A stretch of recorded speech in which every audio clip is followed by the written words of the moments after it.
આપણે બધાને ખબર છે કે આવનારા દિવસોમાં મોન્સૂન આવશે, તો મોન્સૂનની તૈયારીને ભાગરૂપે વહીવટીતંત્ર દ્વારા તમામ ફિલ્ડ ઓફિસર્સને સૂચના આપવામાં આવી છે કે મોન્સૂન રિલેટેડ જેટલી પણ પ્રી મોન્સૂન કામગીરી જે છે આને એક વખત ફરીથી રિવિઝિટ કરી લે. આપણું જે ડિઝાસ્ટર કંટ્રોલ રૂમ જે છે, આ ડિઝાસ્ટર કંટ્રોલ રૂમ આપણું ચાલુ છે અને રાઉન્ડ ધ ક્લોક ચાલે છે. 1 જાન્યુઆરીથી બીજા વિભાગોથી પણ આપણે અધિકારી લઈને 24/7 ચલાવીએ છીએ. આ કામગીરી પણ શરૂ થઈ જશે.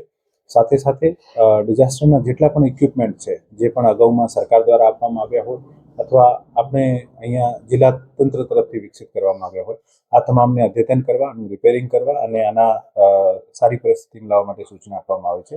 તમામ રેનગેજથી લઈને ડિઝાસ્ટરના જે બોટ સુધીના જેટલા પણ ઇક્વિપમેન્ટ છે, આ તમામને દુરુસ્ત કરવાની સૂચના આપવામાં આવી છે.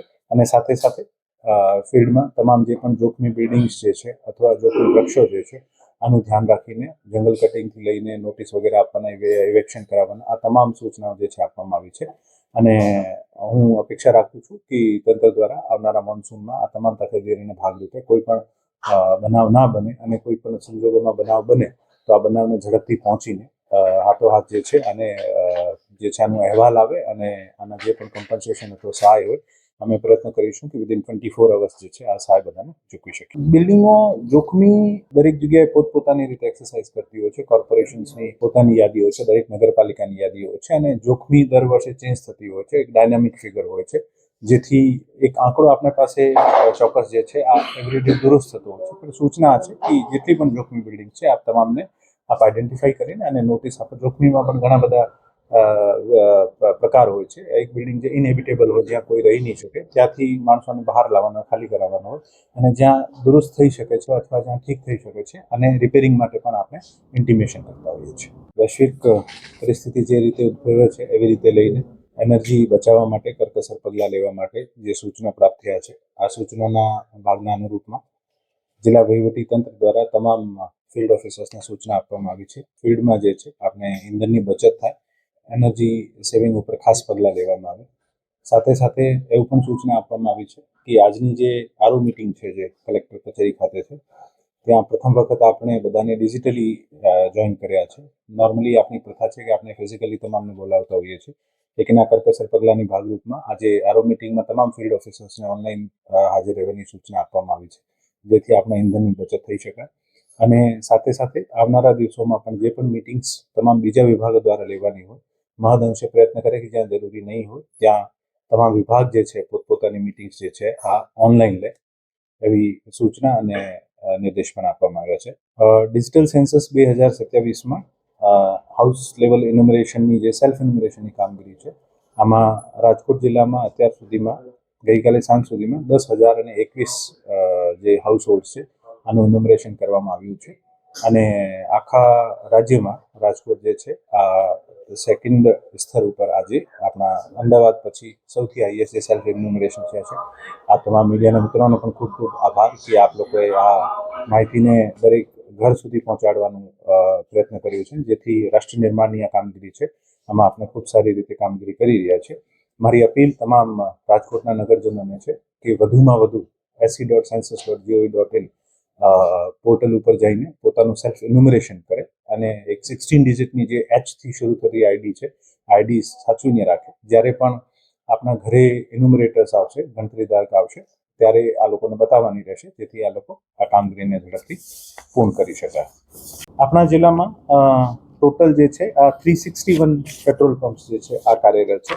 અને આ 361માં આઈઓસીએલના 108, બીપીસીએલના 82, એચપીસીએલના 86, ન્યારાના 59, શેલના 8 અને રિલાયન્સ જીઓના 18 પંપ આવે છે.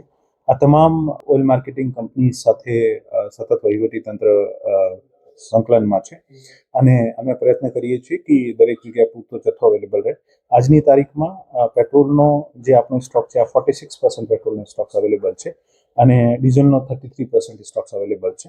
અને તમામને સૂચના આપવામાં આવી છે કે કોઈ પણ પંપ ડ્રાય નહીં થાય અને અથવા માણસો જતા હોય તો આને નિયમિત પુરવઠો છે. અમુક પેટ્રોલ પંપ અથવા વિસ્તારમાંથી એવી સૂચનાઓ મળતી હોય છે, જેથી સંબંધિત આઈઓએમસી ઓઇલ માર્કેટિંગ કંપનીઝને વાત કરીને આને પુરવઠો ઝડપથી મળી જાય અને અગવડ ના પડે ખેડૂતોને અથવા રાહગીરોને.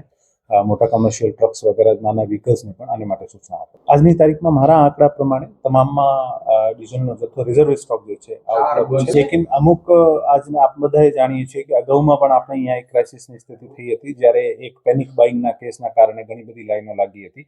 એવા કેસીસ થતા હોય છે ને એવા કેસીસમાં પછી આપણે આને વાત કરીને ઓઇલ માર્કેટિંગ કંપનીને વાત કરીને આને ઝડપથી ડીઝલ અથવા પેટ્રોલનો જથ્થો જે છે સમયસર મળે આપણે પ્રયત્ન કરીશું કે આ 4 જે ઓઇલ માર્કેટિંગ કંપનીને જાણ કરવામાં આવી છે કે આની ઝડપથી લાસ્ટ ટાઈમ જ્યારે આ ક્રાઇસિસ ડેવલપ થયો હતો ત્યારે જે રાજ્ય સરકારની તમામ સૂચનાઓ હતી કે ખેડૂતો વગેરેને જે કેરબામાં અલાઉ કરવાના છે એવી રીતે આપણે અલાઉ કરીએ છીએ.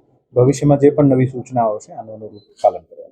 રાજકોટ જેતપુર હાઈવે મેં 2 દિવસ પહેલા મારી પીડી સાથે ચર્ચા થઈ છે અને આની સાથે થયેલ ચર્ચા મુજબ આ જે હાઈવે છે આનું કામ જે છે આજે 70% પૂરું થઈ ગયું છે.